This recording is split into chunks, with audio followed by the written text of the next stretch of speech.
ਸਤਨਾਮ ਸ੍ਰੀ ਵਾਹਿਗੁਰੂ ਸਾਹਿਬ ਜੀ। ਸੌਦਾ ਇਕਤ ਹਟ ਹੈ, ਸਾਹੋ ਸਤਿਗੁਰ ਪੂਰਾ। ਔਗਣ ਲੈ ਗੁਣ ਵਿਕਣੈ, ਵਚਨੈ ਦਾ ਸੂਰਾ। ਸਫਲ ਕਰੈ ਸਿਮਲ ਬਿਰਖ, ਸੋ ਵਰਨ ਮਨੂਰਾ। ਵਾਸ ਸੁਵਾਸ ਨਿਵਾਸ ਕਰ, ਕਾਉ ਹੰਸ ਨ ਊਰਾ। ਘੁੱਗੂ ਸੁਝ ਸੁਝਾਏ ਦਾ, ਸੰਖ ਮੋਤੀ ਚੂਰਾ। ਵੇਦ ਕਤੇ ਬਹੁ ਬਾਹਰਾ, ਗੁਰ ਸ਼ਬਦ ਹਜੂਰਾ। ਵੇਦ ਕਤੇ ਬਹੁ ਬਾਹਰਾ, ਗੁਰ ਸ਼ਬਦ ਹਜੂਰਾ। ਵਾਹਿਗੁਰੂ ਜੀ ਕਾ ਖਾਲਸਾ, ਵਾਹਿਗੁਰੂ ਜੀ ਕੀ ਫਤਿਹ। ਪਤਿਤ ਪਾਵਨ ਭਗਤ ਵਸ਼ਲ ਕਰੁਣਾ ਨਿਧਾਨ, ਦੀਨਾ ਬੰਧੂ ਜੋਤੀ ਸਵੈਰੂਪ। ਚਵਰ ਛਤਰ ਤਖਤ ਦੇ ਮਾਲਕ, ਦਸਾਂ ਪਾਤਸ਼ਾਹੀਆਂ ਦੀ ਜੋਤ ਸ਼ਬਦ ਗੁਰੂ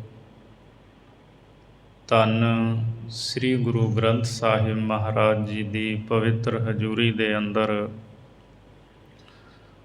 ਹਾਜ਼ਰੀਆਂ ਭਰ ਰਹੀ ਸਤਿਗੁਰੂ ਦੀ ਸਾਜੀ ਨਿਵਾਜੀ ਗੁਰੂ ਰੂਪ ਸਾਧ ਸੰਗਤ ਜੀ।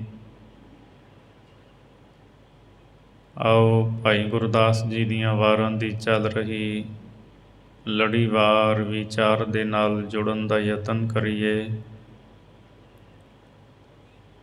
13ਵੀਂ ਵਾਰ ਦੇ ਵਿੱਚੋਂ ਆਪ ਜੀ ਨੇ 21ਵੀਂ ਪੌੜੀ ਦਾ ਪਾਠ ਸਰਵਣ ਕੀਤਾ ਹੈ। ਇਸ 21ਵੀਂ ਪੌੜੀ ਦੇ ਵਿੱਚ ਭਾਈ ਗੁਰਦਾਸ ਸਾਹਿਬ ਜੀ ਸਤਿਗੁਰੂ ਸ਼ਾਹੂਕਾਰ ਦੀ ਸਿਫਤ ਕਰਦੇ ਹੈ। ਗੁਰੂ ਸ਼ਾਹੂਕਾਰ ਹੈ, ਫਿਰ ਗੁਰੂ ਵਿੱਚ ਇੰਨੀਆਂ ਸਿਫਤਾਂ ਹਨ। ਗੁਰੂ ਸਿੰਬਲ ਨੂੰ ਸਹਿਤ ਫਲਾਂ ਦੇ ਕਰ ਦਿੰਦਾ ਹੈ। ਔਗਣ ਲੈ ਕੇ ਗੁਣਾਂ ਦੀ ਦਾਤ ਬਖਸ਼ਦਾ ਹੈ। ਕਾਵਾਂ ਤੋਂ ਹੰਸ ਬਣਾ ਦਿੰਦਾ ਹੈ।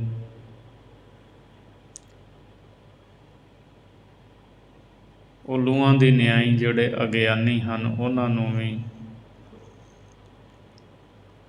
ਸ਼ਬਦ ਦੀ ਦਾਤ ਬਖਸ਼ ਕੇ ਗਿਆਨਵਾਨ ਬਣਾ ਦਿੰਦਾ ਹੈ। ਸੋ ਜਿਵੇਂ ਕੱਲ੍ਹ ਆਪਾਂ 20ਵੀਂ ਪੌੜੀ ਦੇ ਵਿੱਚ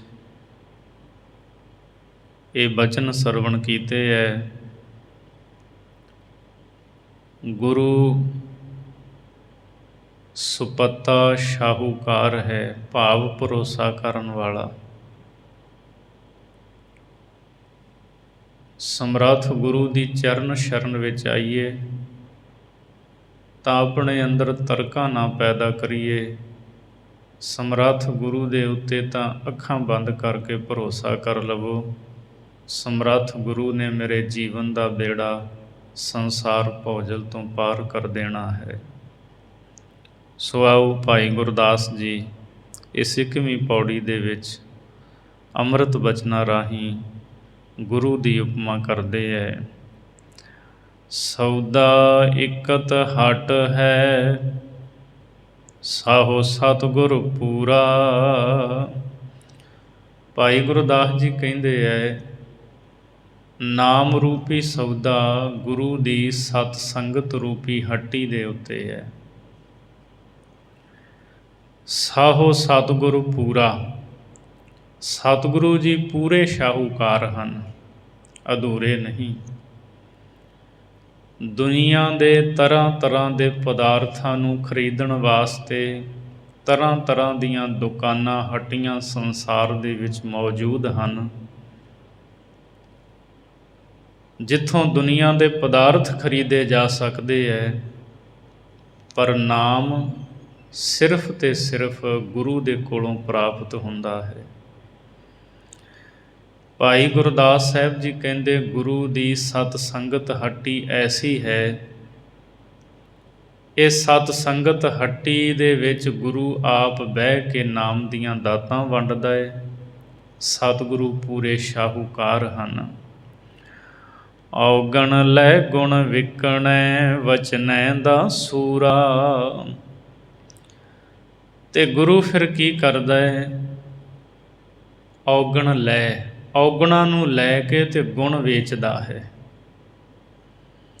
ਦੁਨੀਆ ਦੇ ਸ਼ਾਹੂਕਾਰ ਜਿਹੜੇ ਹੈ ਨਾ, ਉਹ ਖੋਟਾ ਪੈਸਾ ਲੈਂਦੇ ਨਹੀਂ। ਤੁਹਾਡੇ ਕੋਲ ਨਕਲੀ ਨੋਟ ਹੋਣ, ਉਹ ਲੈਂਦੇ ਨਹੀਂ। ਉਸ ਖੋਟੇ ਪੈਸੇ ਨੂੰ ਵਗਾ ਕੇ ਪਰੇ ਸੁੱਟ ਦਿੰਦੇ ਹੈ। ਅਤੇ ਗੁਰੂ ਐਸਾ ਸ਼ਾਹੂਕਾਰ ਹੈ, ਗੁਰੂ ਕਹਿੰਦਾ ਸਿੱਖਾ ਆ ਮੇਰੇ ਕੋਲ, ਖੋਟਾ ਪੈਸਾ ਨਾ ਜਿਹੜਾ ਔਗਣ, ਇਹ ਮੈਨੂੰ ਦੇ ਦੇ। ਔਗਣ ਇੱਥੇ ਮੈਨੂੰ ਦੇ ਜਾ ਅਤੇ ਗੁਣ ਲੈ ਜਾ ਇਹਨਾਂ ਦੇ ਬਦਲੇ। ਕਿੱਡਾ ਵੱਡਾ ਸ਼ਾਹੂਕਾਰ ਅਤੇ ਕਿੱਡਾ ਦਿਆਲੂ ਹੈ। ਦੁਨੀਆ 'ਚ ਕੋਈ ਇਹੋ ਜਿਹਾ ਸ਼ਾਹੂਕਾਰ ਮਿਲੇਗਾ ਜਿਹੜਾ ਖੋਟਾ ਪੈਸਾ ਲਵੇ ਅਤੇ ਤੁਹਾਨੂੰ ਸੌਦਾ ਖਰਾ ਦੇਵੇ? ਨਹੀਂ। ਇੱਥੇ ਦੁਨੀਆ 'ਚ ਸ਼ਾਹੂਕਾਰ ਐਸੇ ਨੇ, ਪੈਸਾ ਤਾਂ ਤੁਹਾਡਾ ਖਰਾ ਲੈ ਲੈਣਗੇ, ਪਰ ਸੌਦਾ ਤੁਹਾਨੂੰ ਖੋਟਾ ਦੇਣਗੇ। ਆਹ ਦੇਹਧਾਰੀਆਂ ਦਾ ਬਹੁਤਿਆਂ ਦਾ ਕੰਮ ਇਹੀ ਹੈ। ਲੋਕਾਂ ਨੂੰ ਲੁੱਟਦੇ ਬਥੇਰਾ ਹੈ, ਪਰ ਸੌਦਾ ਉਹਨਾਂ ਦਾ ਖਰਾ ਨਹੀਂ ਹੁੰਦਾ। ਨਾ ਭਾਵੇਂ ਰੱਖ ਲੈਂਦੇ ਹੈ ਖਰਾ ਸੌਦਾ, ਸੱਚਾ ਸੌਦਾ। ਭਾਈ ਗੁਰਦਾਸ ਜੀ ਕਹਿੰਦੇ, ਵੇਖੋ ਔਗਣ ਲੈ ਗੁਣ ਵਿਕਣੈ।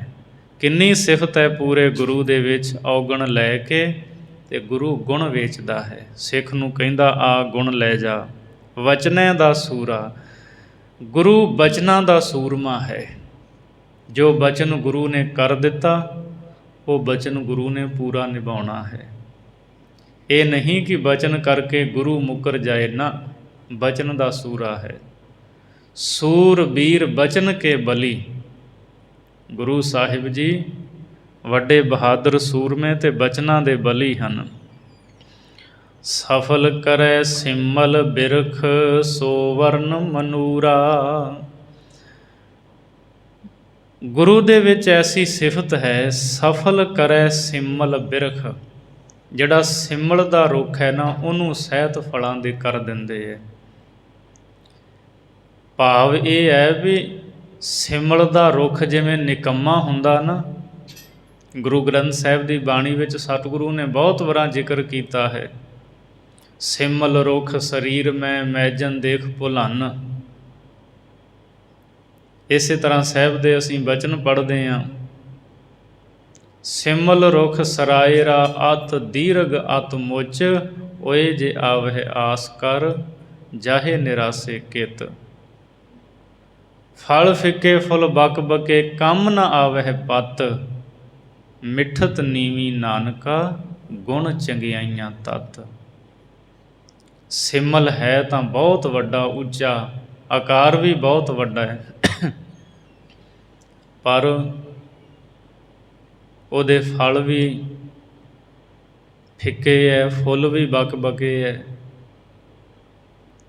ਤੋਤੇ ਦੂਰੋਂ ਆਉਂਦੇ ਹੈ ਸਿਮਲ ਨੂੰ ਵੇਖ ਕੇ ਵੀ ਬੜੇ ਸੋਹਣੇ ਫਲ ਫੁੱਲ ਲੱਗੇ ਹੈ, ਚੋਹ ਚੋਹੇ ਰੰਗ ਦੇ, ਪਰ ਜਦੋਂ ਆਉਂਦੇ ਹੈ ਉਹ ਨਿਰਾਸ਼ ਜਾਂਦੇ ਹੈ।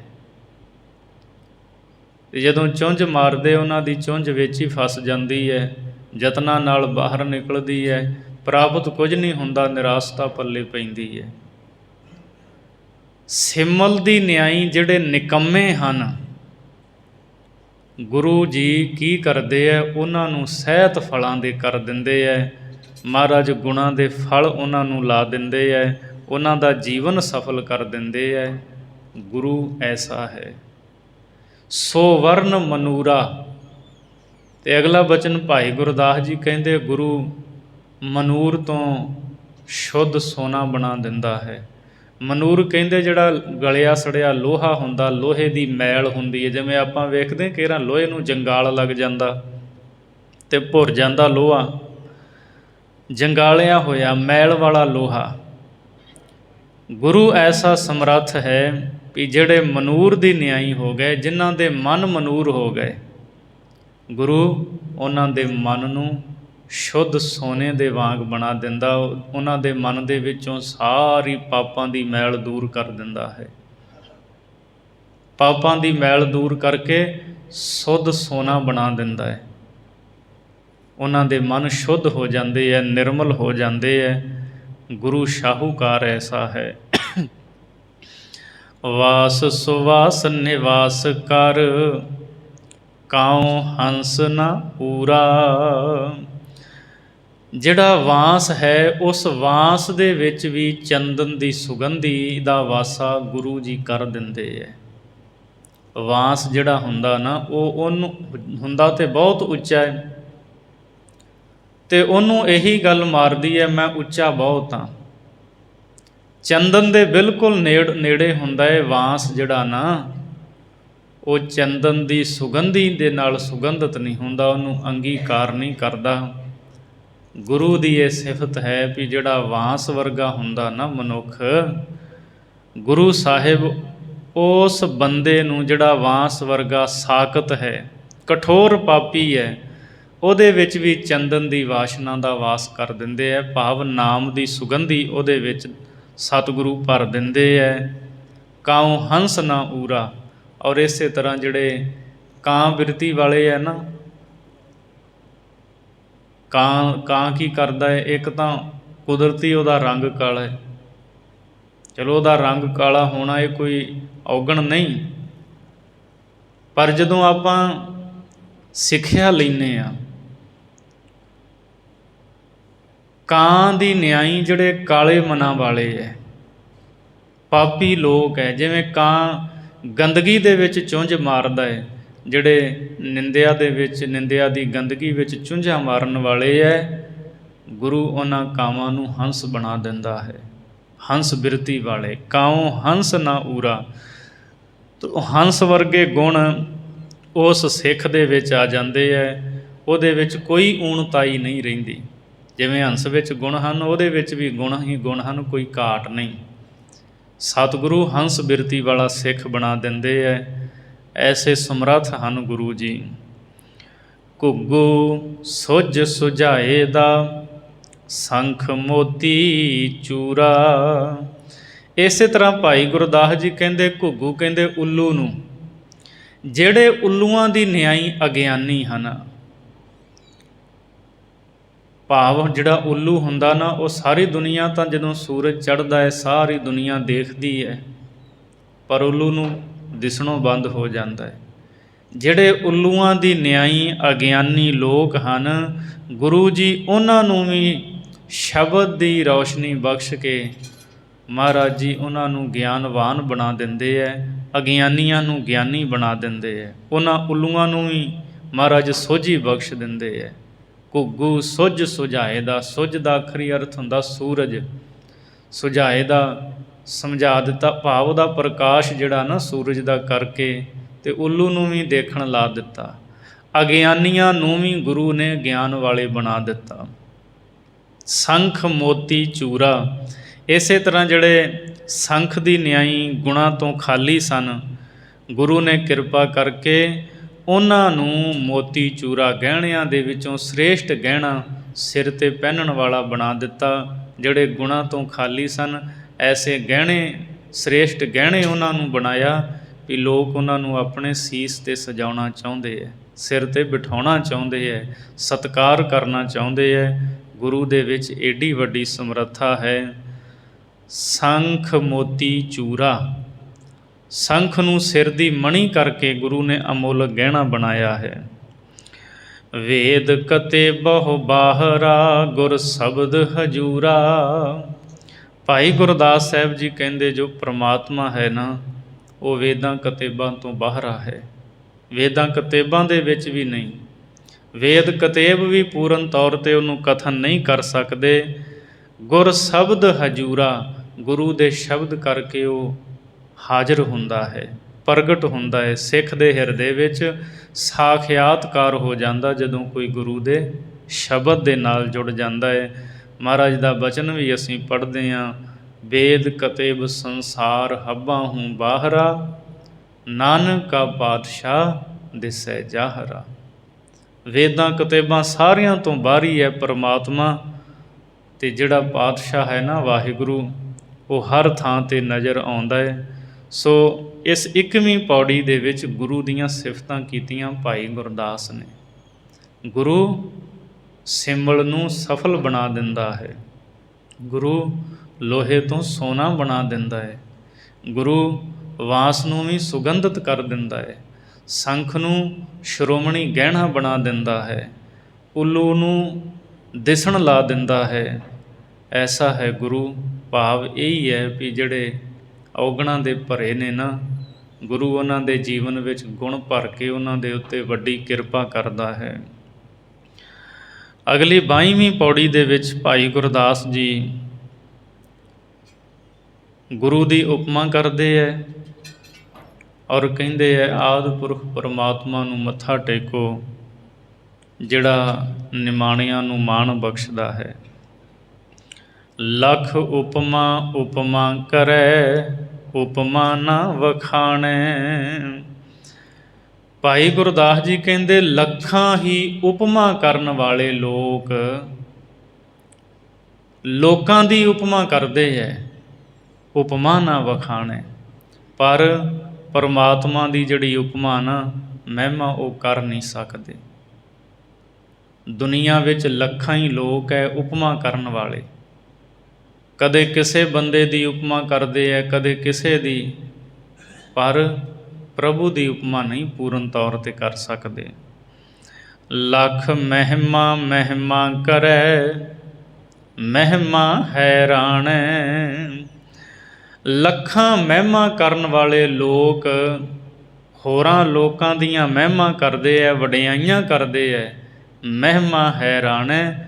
ਪਰ ਪ੍ਰਭੂ ਪਰਮਾਤਮਾ ਦੀ ਮਹਿਮਾ ਦੇ ਵਿੱਚ ਉਹ ਵੀ ਹੈਰਾਨ ਹੋ ਜਾਂਦੇ ਹੈ ਵੀ ਅਸੀਂ ਲੋਕਾਂ ਦੀਆਂ ਤਾਂ ਬਹੁਤ ਮਹਿਮਾ ਕੀਤੀਆਂ, ਪਰ ਪ੍ਰਭੂ ਦੀ ਮਹਿਮਾ ਤਾਂ ਕੀਤੀ ਹੀ ਨਹੀਂ ਜਾ ਸਕਦੀ, ਇਸ ਲਈ ਹੈਰਾਨ ਹੁੰਦੇ ਹੈ। ਲੱਖ ਮਹਾਤਮ ਮਹਾਤਮਾ, ਨਾ ਮਹਾਤਮ ਜਾਣੈ। ਲੱਖਾਂ ਮਹਾਤਮਾ ਲੋਕ ਤੀਰਥਾਂ ਦੇ ਮਹਾਤਮ ਕਰਦੇ ਹੈ, ਤੀਰਥਾਂ ਦਾ ਮਹਾਤਮ ਕਹਿ ਕਹਿ ਕੇ ਦੱਸਦੇ ਹੈ, ਇਸ ਤੀਰਥ 'ਤੇ ਇਸ਼ਨਾਨ ਕਰੋਗੇ ਇਹਦਾ ਇਹ ਮਹਾਤਮ ਹੈ, ਫਲਾਣੇ ਤੀਰਥ ਦਾ ਇਹ ਮਹਾਤਮ ਹੈ। ਤੋ ਲੱਖਾਂ ਮਹਾਤਮਾ ਲੋਕ ਤੀਰਥਾਂ ਦੇ ਮਹਾਤਮ ਦੱਸਦੇ ਹੈ, ਨਾ ਮਹਾਤਮ ਜਾਣੈ। ਪਰ ਉਹ ਪ੍ਰਭੂ ਦੇ ਮਹਾਤਮ ਨੂੰ ਨਹੀਂ ਜਾਣ ਸਕਦੇ, ਪ੍ਰਭੂ ਦੇ ਤੇਜ ਪ੍ਰਤਾਪ ਨੂੰ ਨਹੀਂ ਜਾਣ ਸਕਦੇ। ਲੱਖ ਉਸਤਤ ਉਸਤਤ ਕਰੈ, ਉਸਤਤ ਨਾ ਸਿਆਣੈ। ਲੱਖਾਂ ਉਸਤਤ ਕਰਨ ਵਾਲੇ ਲੋਕ ਦੇਵੀ ਦੇਵਤਿਆਂ ਦੀ ਉਸਤਤ ਕਰਦੇ ਰਹਿੰਦੇ ਹੈ, ਉਸਤਤ ਨਾ ਸਿਆਣੈ। ਪਰ ਪ੍ਰਭੂ ਦੀ ਉਸਤਤ ਹੈ ਨਾ ਜਿਹੜੀ ਵਡਿਆਈ, ਉਹਨੂੰ ਨਹੀਂ ਪਛਾਣਦੇ। ਉਹਦੀ ਵਡਿਆਈ ਨੂੰ, ਉਸਤਤ ਨੂੰ ਪਛਾਣ ਹੀ ਨਹੀਂ ਸਕਦੇ, ਕਿਉਂਕਿ ਉਹਦੀ ਮਹਿਮਾ, ਉਹਦੀ ਉਸਤਤ, ਉਹਦਾ ਮਹਾਤਮ ਇਹ ਸ਼ਬਦਾਂ ਦੇ ਵਿੱਚ ਬਿਆਨ ਹੋਣ ਵਾਲਾ ਹੀ ਨਹੀਂ। ਕਰਦੇ ਜ਼ਰੂਰ ਨੇ ਪਰ ਹੈਰਾਨ ਹੋ ਜਾਂਦੇ ਹੈ ਵੀ ਉਹਦੀ ਤਾਂ ਉਪਮਾ ਹੋ ਹੀ ਨਹੀਂ ਸਕਦੀ। ਆਦਿ ਪੁਰਖ ਆਦੇਸ ਹੈ, ਮੈਂ ਮਾਣ ਨਿਮਾਣੈ। ਭਾਈ ਗੁਰਦਾਸ ਸਾਹਿਬ ਜੀ ਕਹਿੰਦੇ ਜੋ ਆਦਿ ਪੁਰਖ ਪਰਮੇਸ਼ਰ ਹੈ ਨਾ, ਉਹਨੂੰ ਮੇਰੀ ਆਦੇਸ਼ ਨਮਸਕਾਰ ਹੈ। ਮੈਂ ਮੱਥਾ ਟੇਕਦਾ ਵਾਹਿਗੁਰੂ ਜੀ ਦੇ ਚਰਨਾਂ ਦੇ ਵਿੱਚ, ਅਤੇ ਮੈਂ ਮਾਣ ਨਿਮਾਣੈ। ਜਿਸ ਨੇ ਮੈਨੂੰ ਨਿਮਾਣੇ ਨੂੰ ਵੱਡਾ ਮਾਣ ਬਖਸ਼ਿਆ, ਜਿਸ ਪ੍ਰਭੂ ਨੇ ਕਿਰਪਾ ਕੀਤੀ ਮੇਰੇ ਨਿਮਾਣੇ ਦਾ ਤਾਂ ਉਹੀ ਮਾਣ ਹੈ, ਮੈਂ ਉਹਦੇ 'ਤੇ ਮਾਣ ਕਰਦਾ। ਮੈਨੂੰ ਪ੍ਰਾਊਡ ਹੈ ਪਰਮੇਸ਼ਰ 'ਤੇ ਕਿ ਮੈਂ ਉਹਦੀਆਂ ਸਿਫਤਾਂ ਕਰ ਰਿਹਾ ਹਾਂ, ਉਹਦੀਆਂ ਵਡਿਆਈਆਂ ਕਰ ਰਿਹਾ ਹਾਂ। ਅਤੇ ਫਿਰ ਉਹ ਬੜਾ ਦਿਆਲੂ ਹੈ, ਕਿਰਪਾਲੂ ਹੈ, ਔਗਣਾਂ ਨੂੰ ਨਹੀਂ ਵੇਖਦਾ। ਔਗਣਾਂ ਨੂੰ ਵੇਖ ਕੇ ਤਾਂ ਵੀ ਉਹ ਆਪਣੇ ਚਰਨਾਂ ਦੇ ਨਾਲ ਲਾ ਲੈਂਦਾ ਹੈ। ਸੋ ਮੈਨੂੰ ਨਿਮਾਣੇ ਨੂੰ ਉਹਨੇ ਮਾਣ ਬਖਸ਼ਿਆ ਹੈ। ਗੁਰੂ ਗ੍ਰੰਥ ਸਾਹਿਬ ਦੀ ਬਾਣੀ, ਜਦੋਂ ਸਾਹਿਬ ਦੀ ਬਾਣੀ ਅਸੀਂ ਪੜ੍ਹਦੇ ਹਾਂ ਅਤੇ ਸਤਿਗੁਰੂ ਵੀ ਇਹ ਸ਼ਬਦ ਉਚਾਰਦੇ ਨੇ, ਹੇ ਪ੍ਰਭੂ ਕਿਸ ਹੀ ਕੋਈ ਕੋਏ ਮਨ ਨਿਮਾਣੀ ਇੱਕ ਤੂੰ। ਦੁਨੀਆ ਵਿੱਚ ਕਿਸੇ ਨੂੰ ਕਿਸੇ ਦਾ ਆਸਰਾ, ਕਿਸੇ ਨੂੰ ਕਿਸੇ ਦਾ ਆਸਰਾ, ਪਰ ਮੈਨੂੰ ਨਿਮਾਣੀ ਨੂੰ ਤੇਰਾ ਹੀ ਆਸਰਾ ਹੈ। ਮੈਂ ਤਾਂ ਤੇਰੇ ਓਟ ਆਸਰੇ ਦੇ ਅਧੀਨ ਹਾਂ। ਸੋ ਇਸ ਲਈ ਰੱਬ ਦਾ ਆਸਰਾ ਲਈਏ, ਉਹੀ ਸਾਰਿਆਂ ਦੀ ਬਾਂਹ ਫੜਨ ਵਾਲਾ ਹੈ। ਸੋ ਇਸ ਤੋਂ ਅਗਲੀ 23ਵੀਂ ਪੌੜੀ ਦੇ ਵਿੱਚ ਭਾਈ ਗੁਰਦਾਸ ਸਾਹਿਬ ਜੀ ਹੁਣ ਸਾਨੂੰ ਇਸ ਪੌੜੀ ਵਿੱਚ ਇਹ ਗੱਲ ਸਮਝਾ ਰਹੇ ਹੈ ਕਿ ਜਿਹੜਾ ਸੁਖ ਫਲ ਗੁਰਮੁਖਾਂ ਨੂੰ ਪ੍ਰਾਪਤ ਹੁੰਦਾ ਨਾ, ਦੁਨੀਆ ਦੀਆਂ ਚਤੁਰਾਈਆਂ, ਸਿਆਣਪਾਂ, ਲੱਖਾਂ ਗਿਆਨ, ਧਿਆਨ, ਲੱਖਾਂ ਵਿੱਦਿਆ ਟਾਕਰਾ ਨਹੀਂ ਕਰ ਸਕਦੀਆਂ, ਉਹਦਾ ਮੁਕਾਬਲਾ ਨਹੀਂ ਕਰ ਸਕਦੀਆਂ। ਕਿਉਂਕਿ ਜਿਹੜਾ ਸੁਖ ਫਲ ਹੈ ਨਾ ਗੁਰਮੁਖਾਂ ਦੇ ਕੋਲ, ਪ੍ਰੇਮ ਰਸ, ਉਹੀ ਸਹਾਈ ਹੁੰਦਾ ਹੈ ਪ੍ਰਭੂ ਚਰਨਾਂ ਦੇ ਵਿੱਚ ਅਭੇਦ ਹੋਣ ਵਾਸਤੇ। ਬਾਕੀ ਜਿੰਨੀ ਮਰਜ਼ੀ ਵਿੱਦਿਆ ਪੜ੍ਹੀ ਹੋਵੇ, ਲੱਖਾਂ ਵਿੱਦਿਆ ਕੋਲ ਹੋਣ, ਲੱਖਾਂ ਜਪ ਤਪ, ਲੱਖ ਤਰ੍ਹਾਂ ਦੇ ਮੰਤਰ ਜੰਤਰ ਤੰਤਰ ਧਾਗੇ ਤਵੀਤ ਜੋ ਮਰਜ਼ੀ ਹੋਵੇ, ਪਰ ਪਿਰਮ ਰਸ ਦੇ ਸਾਹਮਣੇ ਸਾਰੇ ਹੀ ਫਿੱਕੇ ਹੈ। ਸੋ ਭਾਈ ਗੁਰਦਾਸ ਜੀ ਫਰਮਾ ਰਹੇ ਹੈ, ਲੱਖ ਮਤ ਲੱਖ ਬੁੱਧ ਸੁਧ, ਲੱਖ ਲੱਖ ਚਤੁਰਾਈ। ਇਹ ਭਾਈ ਗੁਰਦਾਸ ਜੀ ਹੁਣ ਦੱਸ ਰਹੇ ਵੀ ਲੱਖਾਂ ਮੱਤਾਂ ਹੋਣ, ਵਿਹਾਰਕ ਮੱਤਾਂ, ਜਿਵੇਂ ਆਪਾਂ ਕਹਿੰਦੇ ਨਾ ਫਲਾਣੇ ਨੂੰ ਬੜੀ ਮੱਤ ਹੈ ਇਸ ਕੰਮ ਦੇ ਵਿੱਚ, ਉਹਨੂੰ ਪੁੱਛੀਏ। ਲੱਖਾਂ ਵਿਹਾਰਕ ਮੱਤਾਂ ਹੋਣ, ਲੱਖ ਬੁੱਧ ਸੁਧ, ਲੱਖਾਂ ਬੁੱਧੀਆਂ, ਦਿਮਾਗੀ ਤਾਕਤ, ਸੁੱਧ ਅਤੇ ਲੱਖਾਂ ਹੀ ਸੁੱਧਾਂ ਜਿਹੜੀਆਂ ਕੁਦਰਤੀ ਸਮਝਾਂ ਹੁੰਦੀਆਂ ਨੇ ਉਹ ਹੋਣ। ਲੱਖ ਲੱਖ ਚਤੁਰਾਈ ਅਤੇ ਲੱਖਾਂ ਚਤੁਰਾਈਆਂ ਹਨ ਸੰਸਾਰ ਦੇ ਵਿੱਚ। ਚਤੁਰਾਈ ਕਹਿੰਦੇ ਕਿਸੇ ਗੱਲ ਦੇ ਵਿੱਚ ਟਪਲਾ ਨਾ ਖਾਣਾ, ਧੋਖਾ ਨਾ ਖਾਣਾ। ਆਪਾਂ ਭੁਲੇਖਾ ਖਾ ਜਾਂਦੇ ਹਾਂ, ਸਾਹਮਣੇ ਵੇਖ ਵੀ ਅਸਲੀ ਚੀਜ਼ ਹੈ, ਪਤਾ ਉਦੋਂ ਲੱਗਦਾ ਜਦੋਂ ਖੋਲ੍ਹੀ ਦੀ ਹੈ ਨਕਲੀ ਹੈ। ਸੋ ਲੱਖਾਂ ਚਤੁਰਾਈਆਂ ਦੁਨੀਆ ਵਿੱਚ ਹਨ। ਲੱਖ ਲੱਖ ਉਕਤ ਸਿਆਣਪਾਂ, ਲੱਖ ਸੁਰਤ ਸਮਾਈ। ਲੱਖਾਂ ਹੀ ਉਕਤੀਆਂ, ਲੱਖਾਂ ਹੀ ਉਕਤੀਆਂ ਦਾ ਅਰਥ ਹੁੰਦਾ ਜਿਵੇਂ ਕੋਈ ਜੁਗਤੀ ਵਰਤਣੀ, ਜੁਗਤੀ ਵਰਤ ਕੇ ਕੋਈ ਕੰਮ ਕਰਨਾ, ਔਰ ਕੰਮ ਜੁਗਤੀ ਹੀ ਆਉਂਦੀ ਹੈ। ਐਵੇਂ ਕੰਧਾਂ ਵਿੱਚ ਸਿਰ ਮਾਰਨ ਦੇ ਨਾਲ ਕੁਛ ਨਹੀਂ ਹੋਵੇਗਾ। ਬੰਦਾ ਕਹੇਗਾ ਇੱਥੋਂ ਮੈਂ ਸਿੱਧਾ ਹੀ ਐਂ ਜਾਣਾ, ਦਰਵਾਜ਼ਾ ਕੱਲ੍ਹ ਹੀ ਇਹਦੇ ਵਿੱਚ ਦੀ ਲੰਘ ਕੇ ਆ, ਮੱਥਾ ਪੜਵਾਏਗਾ ਨਾ, ਸਿਰ ਭਨਾਏਗਾ, ਸਿੱਧਾ ਕੰਧ ਵਿੱਚ ਵੱਜੇਗਾ। ਸ਼ਾਸਤਰਾਂ ਅਨੁਸਾਰ ਜੋ ਦੱਸਿਆ ਹੈ ਸੋ ਉਹਨੂੰ ਯੁਗਤੀ ਕਹਿੰਦੇ ਹੈ। ਲੱਖਾਂ ਜੁਗਤੀਆਂ ਹਨ ਸੰਸਾਰ ਵਿੱਚ ਅਤੇ ਲੱਖਾਂ ਹੀ ਸਿਆਣਪਾਂ ਹਨ, ਦੂਰ ਅੰਦੇਸ਼ੀਆਂ ਹਨ। ਲੱਖ ਸੁਰਤ ਸਮਾਈ, ਅਤੇ ਸਮਝ ਵਿੱਚ ਆਉਣ ਵਾਲੇ ਲੱਖਾਂ ਧਿਆਨ ਹਨ ਦੁਨੀਆ ਦੇ ਵਿੱਚ। ਲੱਖ ਗਿਆਨ ਧਿਆਨ ਲੱਖ, ਲੱਖ ਸਿਮਰਨ ਰਾਈ। ਲੱਖਾਂ ਗਿਆਨ ਲੱਖਾਂ ਧਿਆਨ ਹਨ, ਔਰ ਲੱਖਾਂ ਹੀ ਸੂਖਸ਼ਮ ਸਿਮਰਨ ਹਨ। ਕੋਈ ਕਿਸੇ ਨੂੰ ਸਿਮਰਦਾ, ਕੋਈ ਕਿਸੇ ਨੂੰ ਸਿਮਰਦਾ ਹੈ। ਲੱਖ ਵਿੱਦਿਆ ਲੱਖ ਇਸ਼ਟ ਜਪ, ਤੰਤ ਮੰਤ ਕਮਾਈ। ਲੱਖਾਂ ਹੀ ਵਿੱਦਿਆ ਹਨ, ਕੋਈ ਇੱਕ ਵਿੱਦਿਆ ਥੋੜ੍ਹੀ ਹੈ, ਲੱਖਾਂ ਹੀ ਵਿੱਦਿਆ ਹਨ। ਬੜੇ ਰੂਪ ਨੇ ਵਿੱਦਿਆ ਦੇ। ਮੈਥ ਦੀ ਵਿੱਦਿਆ, ਗਣਿਤ ਹਿਸਾਬ ਕਿਤਾਬ ਦੀ ਵੱਖਰੀ ਹੈ, ਸਾਇੰਸ ਵਾਲੀ ਵੱਖਰੀ ਹੈ, ਧਰਮ ਦੀ ਵਿੱਦਿਆ ਪੜ੍ਹਨੀ ਉਹ ਵੱਖਰੀ ਹੈ, ਭਾਸ਼ਾ ਦਾ ਗਿਆਨ ਉਹ ਵੱਖਰਾ ਹੈ। ਲੱਖਾਂ ਵਿੱਦਿਆ ਹਨ। ਸ਼ਸਤਰ ਵਿੱਦਿਆ ਹੈ, ਜੋ ਡਰਾਈਵਰੀ ਕਰਦਾ ਬੰਦਾ ਇਹ ਵੀ ਵਿੱਦਿਆ ਹੈ। ਸੋ ਇਸ ਲਈ ਲੱਖਾਂ ਵਿਦਿਆ ਹਨ ਦੁਨੀਆ ਵਿੱਚ, ਲੱਖ ਇਸ਼ਟ ਜਪ, ਅਤੇ ਲੱਖਾਂ ਹੀ ਇਸ਼ਟ ਹਨ, ਲੱਖਾਂ ਹੀ ਜਪ ਹਨ। ਇਸ਼ਟ ਜਿਹੜਾ ਜਿਹਨੂੰ ਮੰਨਦਾ ਹੈ, ਕੋਈ ਸ਼ਿਵ ਜੀ ਨੂੰ ਇਸ਼ਟ ਸਮਝੀ ਬੈਠਾ ਹੈ, ਕੋਈ ਵਿਸ਼ਨੂੰ ਨੂੰ, ਕੋਈ ਸੂਰਜ ਚੰਦਰਮਾ ਨੂੰ ਹੀ ਆਪਣਾ ਦੇਵ ਇਸ਼ਟ ਸਮਝਦਾ ਹੈ। ਸਿੱਖਾਂ ਦਾ ਇਸ਼ਟ ਤਾਂ ਧੰਨ ਗੁਰੂ ਗ੍ਰੰਥ ਸਾਹਿਬ ਜੀ ਹੈ। ਲੱਖਾਂ ਇਸ਼ਟ ਹਨ, ਲੱਖਾਂ ਜਪ ਹਨ ਦੁਨੀਆ ਵਿੱਚ। ਤੰਤ ਮੰਤ ਕਮਾਈ, ਤੰਤਰਾਂ ਅਤੇ ਮੰਤਰਾਂ ਦੀ ਲੱਖਾਂ ਹੀ ਇਹਨਾਂ ਦੀ ਕਮਾਈ ਹੈ। ਲੱਖਾਂ ਹੀ ਲੋਕ ਤੰਤਰ ਮੰਤਰ ਇਹਨਾਂ ਦੇ ਵਿੱਚ ਪਏ ਹੋਏ ਨੇ, ਇਹਨਾਂ ਦੇ ਵਿੱਚ ਲੱਗੇ ਨੇ। ਲੱਖ ਭੁਗਤ ਲੱਖ ਲੱਖ ਭਗਤ, ਲੱਖ ਮੁਕਤ ਮਿਲਾਈ। ਲੱਖਾਂ ਹੀ ਭੁਗਤ, ਭੁਗਤ ਕਹਿੰਦੇ ਜਿਹੜੇ ਪਦਾਰਥ ਹੁੰਦੇ ਆ ਨਾ, ਇਹਨਾਂ ਨੂੰ ਭੋਗਣਾ। ਭੋਗਣ ਦਾ ਮਤਲਬ ਹੁੰਦਾ ਮੰਨਣਾ। ਜਿਵੇਂ ਕਈਆਂ ਨੂੰ ਮਨ ਵਿੱਚ ਇਹ ਹੁੰਦਾ ਵੀ ਕੱਪੜਾ ਵਧੀਆ ਮੁੱਲ ਵਾਲਾ ਹੋਵੇ। ਸਿਆਣਾ ਬੰਦਾ ਤਾਂ ਵਹਿੰਦਾ ਨਾ ਵੀ ਇਹ ਹੰਡਣ ਵਾਲਾ ਸਰੀਰ ਵਾਸਤੇ ਸੁਖਦਾਈ ਹੈ। ਉਹਨਾਂ ਨੂੰ ਹੰਡਣ ਵਾਲਾ ਅਤੇ ਸੁਖਦਾਈ ਨਹੀਂ, ਉਹਨਾਂ ਨੂੰ ਬਸ ਦੂਜਿਆਂ ਨੂੰ ਸੋਹਣਾ ਲੱਗੇ, ਭਾਵੇਂ ਉਹ ਸਰੀਰ ਨੂੰ ਵੱਢ ਖਾਵੇ। ਹੁੰਦਾ ਇਸ ਤਰ੍ਹਾਂ।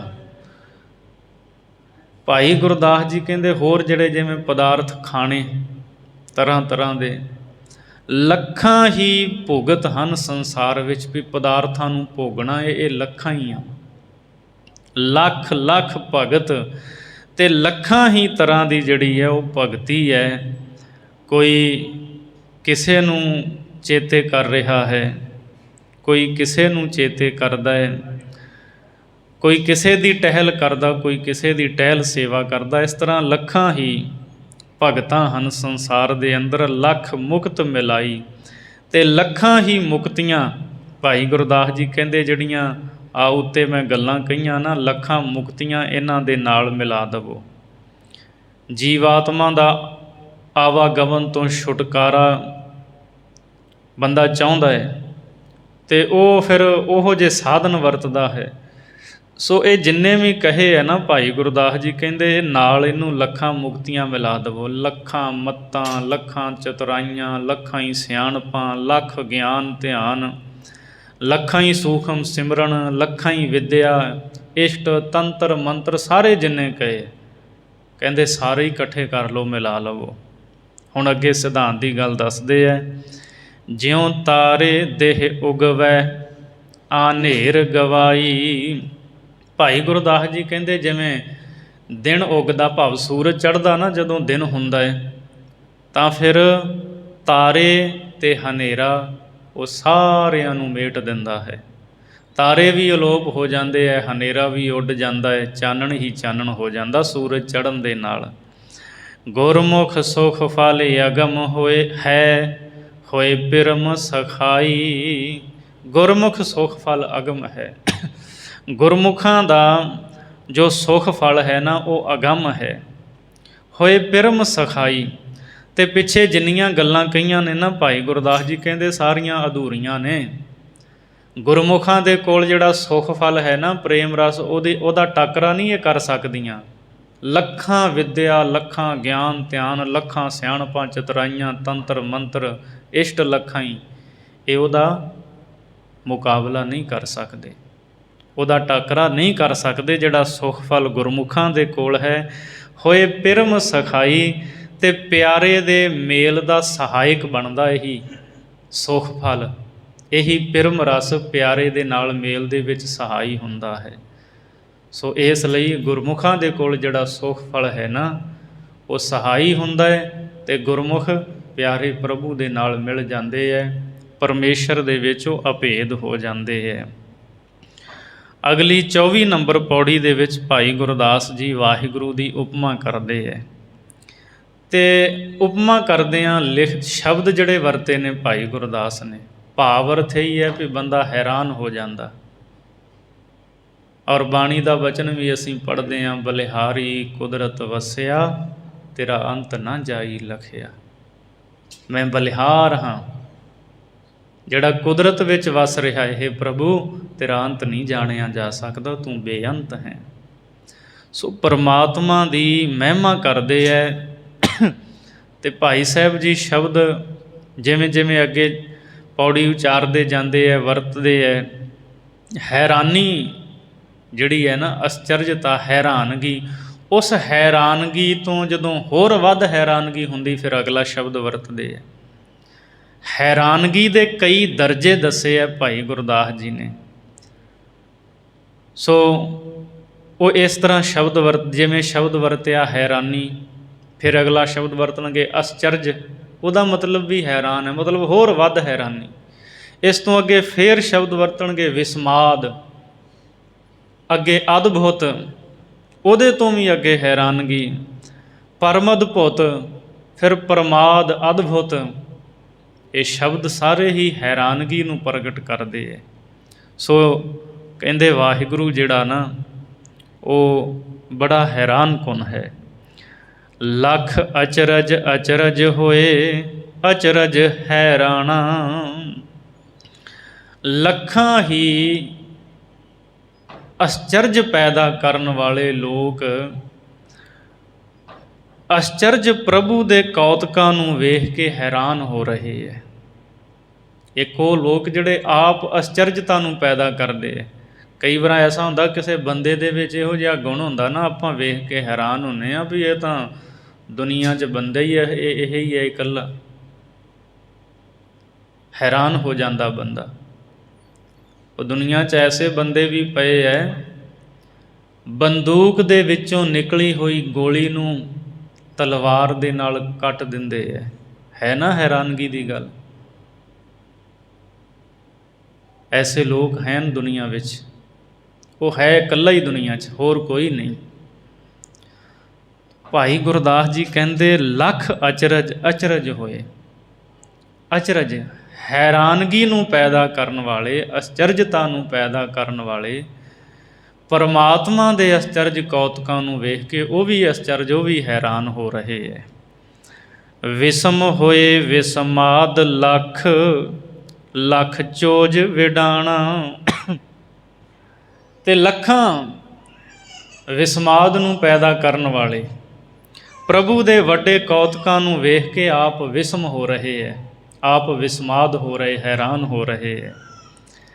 ਲੱਖ ਅਦਭੁਤ ਪਰਮਅਦਭੁਤੀ, ਪਰਮਅਦਭੁਤ ਭਾਣਾ। ਇਸੇ ਤਰ੍ਹਾਂ ਲੱਖਾਂ ਹੀ ਅਦਭੁਤ ਪੈਦਾ ਕਰਨ ਵਾਲੇ ਪ੍ਰਭੂ ਦੇ ਵੱਡੇ ਤੋਂ ਵੱਡੇ ਭਾਣੇ ਨੂੰ ਜੋ ਹੈਰਾਨ ਕਰ ਦੇਣ ਵਾਲਾ ਸ਼ਬਦ ਵਰਤਿਆ, ਪਰਮਅਦਭੁਤ, ਹੈਰਾਨਗੀ ਤੋਂ ਅੱਗੇ ਹੈਰਾਨਗੀ, ਵੱਡੀ ਹੈਰਾਨਗੀ। ਉਹਦੇ ਭਾਣੇ ਨੂੰ ਵੇਖ ਕਰਕੇ ਭਾਈ ਗੁਰਦਾਸ ਜੀ ਕਹਿੰਦੇ ਬਹੁਤ ਜ਼ਿਆਦਾ ਉਹ ਹੈਰਾਨ ਹੋ ਰਹੇ ਹੈ। ਅਵਗਤ ਗਤ ਅਗਾਧ ਬੋਧ, ਅਪਰੰਪਰ ਬਾਣਾ। ਪਰਮਾਤਮਾ ਉਸ ਦੀ ਜੋ ਗਤ ਅਵਸਥਾ ਹੈ ਉਹ ਜਾਣੀ ਨਹੀਂ ਜਾ ਸਕਦੀ। ਉਹ ਅਗਾਧ ਬੋਧ, ਉਹਦਾ ਗਿਆਨ ਬੜਾ ਡੂੰਘਾ ਹੈ। ਬੁੱਧੀ ਦੇ ਤਲ 'ਤੇ ਬੰਦਾ ਪੂਰਨ ਤੌਰ 'ਤੇ ਨਹੀਂ ਸਮਝ ਸਕਦਾ। ਅਪਰੰਪਰ ਬਾਣਾ, ਉਹਦਾ ਸਵਰੂਪ ਜਿਹੜਾ ਹੈ ਉਹ ਪਰੇ ਤੋਂ ਪਰੇ ਹੈ। ਆਪਾਂ ਤਾਂ ਦੁਨੀਆ ਤੱਕ ਦੀ ਇੱਥੋਂ ਦੀ ਗੱਲ ਕਰਾਂਗੇ ਨਾ, ਜਿੱਥੇ ਧਰਤੀ ਹੈ, ਜਿੱਥੇ ਬੰਦੇ ਵੱਸਦੇ ਹੈ, ਕੋਈ ਚੰਦਰਮਾ 'ਤੇ ਚਲਿਆ ਗਿਆ, ਪਰ ਉਹ ਪਰੇ ਤੋਂ ਪਰੇ, ਉਹਦਾ ਸਵਰੂਪ ਪਰੇ ਤੋਂ ਪਰੇ ਹੈ ਪਰਮੇਸ਼ਰ ਦਾ। ਅਕਥ ਕਥਾ ਅਜੱਪਾ ਜਪਣ, ਨੇਤ ਨੇਤ ਵਖਾਣਾ। ਪ੍ਰਭੂ ਦੀ ਕਥਾ ਅਕਥ ਹੈ। ਜੇ ਕੋਈ ਇਹ ਗੱਲ ਕਵੇ ਵੀ ਜਿਹੜੀ ਕਥਾ ਮੈਂ ਕਰ ਲਈ ਜੀ, ਇੰਨੀਆਂ ਹੀ ਸਿਫਤਾਂ ਰੱਬ ਦੀਆਂ, ਹੁਣ ਸਿਫਤਾਂ ਮੁੱਕ ਗਈਆਂ, ਤਾਂ ਸਾਹਿਬ ਕਹਿੰਦੇ ਉਹ ਬੰਦੇ ਦੀ ਅਗਿਆਨਤਾ ਹੈ। ਉਹਦੀ ਕਥਾ ਅਕਥ ਹੈ। ਅਜੱਪਾ ਜਪਣ, ਅਤੇ ਉਹਦਾ ਜਿਹੜਾ ਜਾਪ ਹੈ ਉਹ ਵੀ ਅਜੱਪਾ ਹੈ। ਜੇ ਬੰਦਾ ਜਪੀ ਜਾਵੇ ਨਾ, ਪਾਰਾਵਾਰ ਨਹੀਂ ਆਉਂਦਾ। ਜਿਵੇਂ ਜਿਵੇਂ ਜਪੇਗਾ ਅੱਗੇ ਤੋਂ ਅੱਗੇ ਅਵਸਥਾ, ਅੱਗੇ ਤੋਂ ਅੱਗੇ ਅਵਸਥਾ ਉਹਦੀ ਬਣਦੀ ਜਾਏਗੀ, ਪਾਰਾਵਾਰ ਕੋਈ ਨਹੀਂ। ਨੇਤ ਨੇਤ ਵਖਾਣਾ, ਸੋ ਉਸ ਨੂੰ ਨੇਤ ਨੇਤ, ਨਾ ਹੀ ਧੀਜੀ ਦਾ ਅੰਤ ਨਹੀਂ ਹੈ। ਭਾਵ ਬੇਅੰਤ ਬੇਅੰਤ ਸਾਰੇ ਕਹਿੰਦੇ ਹੈ ਪਰਮੇਸ਼ਰ ਦੇ ਪਿਆਰੇ ਸੰਤ ਮਹਾਤਮਾ, ਨਾਮ ਰਸੀਏ, ਧਰਮ ਗ੍ਰੰਥ ਵੇਦ ਪੁਰਾਣ ਸਾਰੇ ਉਹਨੂੰ ਬੇਅੰਤ ਬੇਅੰਤ ਕਹਿੰਦੇ ਹੈ। ਆਦਿ ਪੁਰਖ ਆਦੇਸ ਹੈ, ਕੁਦਰਤ ਕੁਰਬਾਣਾ। ਭਾਈ ਗੁਰਦਾਸ ਜੀ ਕਹਿੰਦੇ ਆਦਿ ਪੁਰਖ ਪਰਮਾਤਮਾ ਨੂੰ ਨਮਸਕਾਰ ਹੈ ਅਤੇ ਉਸ ਦੀ ਕੁਦਰਤ ਤੋਂ ਅਸੀਂ ਬਲਿਹਾਰ ਜਾਂਦੇ ਹਾਂ, ਉਹਦੀ ਕੁਦਰਤ ਤੋਂ ਕੁਰਬਾਨ ਜਾਂਦੇ ਹਾਂ। ਉਹਦੀ ਕੁਦਰਤ ਦੇ ਸਾਹਮਣੇ ਵੀ ਝੁਕਣਾ ਪੈਂਦਾ ਬੰਦੇ ਨੂੰ, ਅਥਵਾ ਕੁਦਰਤ ਉਹਦਾ ਜੋ ਬਲ ਹੈ, ਉਹਦੀ ਜੋ ਤਾਕਤ ਹੈ, ਉਹਦੇ ਤੋਂ ਕੁਰਬਾਨ ਹਾਂ, ਬਲਿਹਾਰ ਹਾਂ। 13ਵੀਂ ਵਾਰ ਦੀ ਹੁਣ ਅੱਗੇ 25 ਨੰਬਰ ਪੌੜੀ ਹੈ ਅਤੇ ਇਹ ਵਾਰ ਦੀ ਇਹ ਅਖੀਰਲੀ ਪੌੜੀ ਹੈ। ਇਸ ਵਾਰ ਦੇ ਵਿੱਚ ਭਾਈ ਗੁਰਦਾਸ ਜੀ ਨੇ 6 ਗੁਰੂਆਂ ਨੂੰ ਚੇਤੇ ਕੀਤਾ ਹੈ।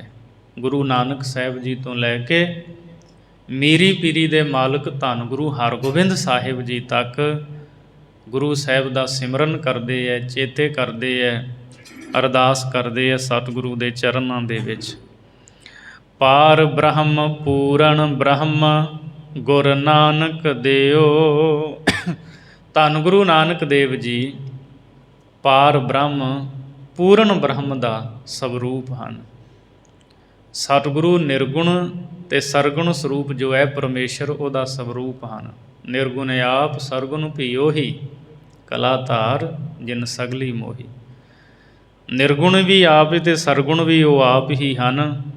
ਗੁਰ ਨਾਨਕ ਦੇਵ, ਦੇਵ ਤੋਂ ਭਾਵ ਪ੍ਰਕਾਸ਼ ਰੂਪ ਧੰਨ ਗੁਰੂ ਨਾਨਕ ਦੇਵ ਜੀ ਪਾਰ ਬ੍ਰਹਮ ਪੂਰਨ ਬ੍ਰਹਮ ਦਾ ਸਵਰੂਪ ਹਨ।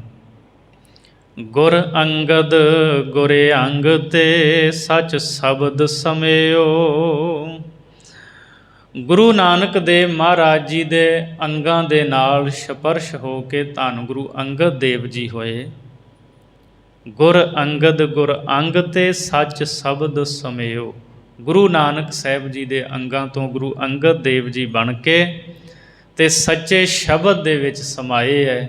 ਗੁਰੂ ਅੰਗਦ ਦੇਵ ਜੀ ਸੱਚੇ ਸ਼ਬਦ ਦੇ ਵਿੱਚ ਲੀਨ ਹੋਏ ਹੈ। ਅਮਰਾ ਪਦ ਗੁਰ ਅੰਗਦਹੁ ਅਤ ਅਲਖ ਅਭੇਓ।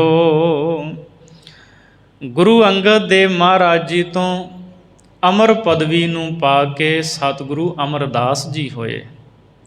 ਅਤ ਅਲਖ ਅਭੇਓ, ਅਤੇ ਬਹੁਤ ਹੀ ਅਲਖ ਹਨ, ਲਖਤਾ ਤੋਂ ਰਹਿਤ। ਅਭੇਓ, ਅਤੇ ਐਸੀ ਅਵਸਥਾ ਹੈ ਸਤਿਗੁਰੂ ਅਮਰਦਾਸ ਜੀ ਦੀ ਜਿਹਦਾ ਭੇਦ ਨਹੀਂ ਜਾਣਿਆ ਜਾ ਸਕਦਾ। ਗੁਰ ਅਮਰਹੁ ਗੁਰ ਰਾਮ ਨਾਮ ਗਤ ਅਛਲ ਅਛਿਓ। ਫਿਰ ਗੁਰੂ ਅਮਰਦਾਸ ਮਹਾਰਾਜ ਜੀ ਤੋਂ ਰਾਮਦਾਸ ਨਾਮ ਵਾਲੇ ਸਤਿਗੁਰੂ ਹੋਏ ਹੈ। ਕਈਆਂ ਛਪੀਆਂ ਭਾਈ ਗੁਰਦਾਸ ਦੀਆਂ ਵਾਰਾਂ ਵਿੱਚ ਇੱਥੇ ਇਸ ਤਰ੍ਹਾਂ ਵੀ ਪਾਠ ਹੁੰਦਾ, ਗੁਰ ਅਮਰਹੁ ਗੁਰ ਰਾਮਦਾਸ। ਗਿਆਨੀ ਹਜ਼ਾਰਾ ਸਿੰਘ ਵਾਲਾ ਜੋ ਟੀਕਾ ਉਹਦੇ ਵਿੱਚ ਅਤੇ ਜੋ ਸ਼੍ਰੋਮਣੀ ਗੁਰਦੁਆਰਾ ਪ੍ਰਬੰਧਕ ਕਮੇਟੀ ਨੇ ਸਿੱਖ ਰੈਫਰੈਂਸ ਲਾਇਬ੍ਰੇਰੀ ਦੇ ਵਿੱਚੋਂ ਪੁਰਾਤਨ ਹੱਥ ਲਿਖਤਾਂ ਨੂੰ ਸੋਧ ਕੇ ਜੋ ਭਾਈ ਗੁਰਦਾਸ ਦੀਆਂ ਵਾਰਾਂ ਪ੍ਰਕਾਸ਼ਿਤ ਕੀਤੀਆਂ ਨੇ, ਉੱਥੇ ਰਾਮ ਨਾਮ ਪਾਠ ਹੀ ਹੈ। ਰਾਮ ਤੋਂ ਭਾਵ ਗੁਰੂ ਰਾਮਦਾਸ ਜੀ, ਨਾਮ ਵਾਲੇ। ਭਾਈ ਗੁਰਦਾਸ ਜੀ ਕਹਿੰਦੇ ਗੁਰੂ ਅਮਰਦਾਸ ਮਹਾਰਾਜ ਜੀ ਤੋਂ ਰਾਮਦਾਸ ਨਾਮ ਵਾਲੇ ਸਤਿਗੁਰੂ ਜੀ ਹੋਏ ਹੈ। ਗਤ ਅਛਲ ਅਛਿਓ, ਜਿਨ੍ਹਾਂ ਦੀ ਗਤ ਅਵਸਥਾ ਛਲੀ ਨਹੀਂ ਜਾ ਸਕਦੀ, ਐਸੇ ਹਨ ਗੁਰੂ ਰਾਮਦਾਸ ਜੀ ਜਿਨ੍ਹਾਂ ਨੂੰ ਛਲਿਆ ਨਹੀਂ ਜਾ ਸਕਦਾ। ਅਛਿਓ, ਔਰ ਜਿਹੜੇ ਅਦਾਗ ਹਨ, ਕੋਈ ਦਾਗ ਨਹੀਂ। ਰਾਮਦਾਸ ਅਰਜਨ ਗੁਰੂ ਅਬ ਚਲ ਅਰਖਿਓ। ਅਤੇ ਫਿਰ ਰਾਮਦਾਸ ਅਰਜਨ ਗੁਰੂ, ਰਾਮਦਾਸ ਦੇ ਥਾਂ 'ਤੇ ਕਈ ਛਾਪਿਆਂ ਵਿੱਚ ਰਾਮ ਰਸਕ ਵੀ ਪਾਠ ਆਉਂਦਾ ਹੈ, ਪਰ ਜਿਵੇਂ ਪ੍ਰਕਰਣ ਚੱਲ ਰਿਹਾ 6 ਗੁਰੂ ਦਾ ਸਿਮਰਨ ਕਰ ਰਹੇ ਹੈ ਭਾਈ ਗੁਰਦਾਸ ਜੀ। ਰਾਮਦਾਸ ਇੱਥੇ ਅਰਥ ਭਰਪੂਰ ਹੈ, ਰਾਮਦਾਸ ਅਰਜਨ ਗੁਰੂ। ਫਿਰ ਗੁਰੂ ਰਾਮਦਾਸ ਮਹਾਰਾਜ ਜੀ ਤੋਂ ਸਤਿਗੁਰੂ ਅਰਜੁਨ ਦੇਵ ਮਹਾਰਾਜ ਜੀ ਹੋਏ। ਅਬਚਲ ਅਰਖਿਓ, ਜੋ ਸਦਾ ਅਚਲ ਹਨ, ਚਲਾਏਮਾਨ ਹੋਣ ਵਾਲੇ ਨਹੀਂ। ਅਰਖਿਓ, ਅਤੇ ਅਲੱਖ ਰੂਪ ਹੈ ਗੁਰੂ ਅਰਜੁਨ ਦੇਵ ਮਹਾਰਾਜ ਜੀ ਦਾ। ਭੱਟਾਂ ਨੇ ਜਿਵੇਂ ਬਾਣੀ ਵਿੱਚ ਕਿਹਾ, ਗੁਰ ਅਰਜੁਨ ਪ੍ਰਤੱਖ ਹਰ, ਪ੍ਰਤੱਖ ਹਰ ਹਨ, ਅਲੱਖ ਵਾਹਿਗੁਰੂ ਦਾ ਸਵਰੂਪ ਹਨ ਗੁਰੂ ਅਰਜੁਨ ਦੇਵ ਮਹਾਰਾਜ ਜੀ। ਹਰ ਗੋਵਿੰਦ ਗੋਵਿੰਦ ਗੁਰ ਕਾਰਣ ਕਰਣਿਓ। ਪੰਜਵੇਂ ਗੁਰੂ ਜੀ ਤੋਂ ਫਿਰ ਛੇਵੇਂ ਪਾਤਸ਼ਾਹ ਮੀਰੀ ਪੀਰੀ ਦੇ ਮਾਲਕ ਧੰਨ ਗੁਰੂ ਹਰਗੋਬਿੰਦ ਸਾਹਿਬ ਜੀ ਗੋਬਿੰਦ ਪਰਮੇਸ਼ਰ ਦਾ ਸਵਰੂਪ ਹੋਏ ਹੈ। ਕਾਰਨ ਕਰਣਿਓ, ਅਤੇ ਕਾਰਨਾਂ ਨੂੰ ਕਰਨ ਵਾਲੇ ਹਨ ਸਤਿਗੁਰੂ ਗੁਰੂ ਹਰਗੋਬਿੰਦ ਸਾਹਿਬ ਜੀ ਮੀਰੀ ਪੀਰੀ ਦੇ ਮਾਲਕ, ਜਿਨ੍ਹਾਂ ਨੇ ਗੁਰੂ ਅਰਜੁਨ ਦੇਵ ਮਹਾਰਾਜ ਜੀ ਦੀ ਸ਼ਹਾਦਤ ਤੋਂ ਉਪਰੰਤ ਸਤਿਗੁਰੂ ਗੁਰਿਆਈ 'ਤੇ ਸੁਸ਼ੋਭਿਤ ਹੋਏ। ਮੀਰੀ ਪੀਰੀ ਦੀਆਂ ਸ੍ਰੀ ਸਾਹਿਬਾਂ ਪਾਈਆਂ। ਮੀਰੀ ਪੀਰੀ ਦਾ ਮਹਾਰਾਜ ਨੇ ਸਿਧਾਂਤ ਦਿੱਤਾ, ਤਖਤ ਰਚਿਆ, ਤਖਤ 'ਤੇ ਸੁਸ਼ੋਭਿਤ ਹੋਏ। ਅਤੇ ਮਹਾਰਾਜ ਸੱਚੇ ਪਾਤਸ਼ਾਹ ਨੇ ਪੀਰੀ ਦੇ ਨਾਲ ਮੀਰੀ ਵੀ ਆਪਣੇ ਸਿੱਖਾਂ ਨੂੰ ਬਖਸ਼ੀ। ਐਸੇ ਗੁਰੂ ਹਰਗੋਬਿੰਦ ਸਾਹਿਬ ਮਹਾਰਾਜ ਗੁਰੂ ਅਰਜੁਨ ਦੇਵ ਜੀ ਤੋਂ ਕਾਰਨਾਂ ਨੂੰ ਕਰਨ ਵਾਲੇ ਹੋਏ। ਸੋ 6 ਗੁਰੂਆਂ ਦਾ ਸਿਮਰਨ ਇਸ ਪੌੜੀ ਵਿੱਚ ਕੀਤਾ ਹੈ। ਸੋ 13ਵੀਂ ਵਾਰ ਹੈ ਜੋ ਭਾਈ ਗੁਰਦਾਸ ਸਾਹਿਬ ਜੀ ਦੀ ਸੰਪੂਰਨ ਹੋਈ ਹੈ। ਸਤਿਗੁਰੂ ਮਿਹਰ ਕਰਨ, ਵਿਚਾਰਾਂ ਕਰਦਿਆਂ ਬੇਅੰਤ ਭੁੱਲਾਂ ਹੋ ਗਈਆਂ ਹੋਣਗੀਆਂ। ਗੁਰੂ ਗ੍ਰੰਥ ਸਾਹਿਬ ਜੀ ਮਹਾਰਾਜ ਗੁਰੂ ਸੰਗਤ ਨੇ ਹੋਈਆਂ ਭੁੱਲਾਂ ਦੀ ਖਿਮਾ ਬਖਸ਼ਣੀ, ਅਗਾਂ ਵਾਸਤੇ ਸਮੱਤ ਬਖਸ਼ਣੀ ਜੀ। ਰਾਮਦਾਸ ਅਰਜਨ ਗੁਰੂ ਅਬ ਚਲ ਅਰਖਿਓ। ਹਰ ਗੋਵਿੰਦ ਗੋਵਿੰਦ ਗੁਰ ਕਾਰਣ ਕਰਣਿਓ। ਵਾਹਿਗੁਰੂ ਜੀ ਕਾ ਖਾਲਸਾ, ਵਾਹਿਗੁਰੂ ਜੀ ਕੀ ਫਤਿਹ।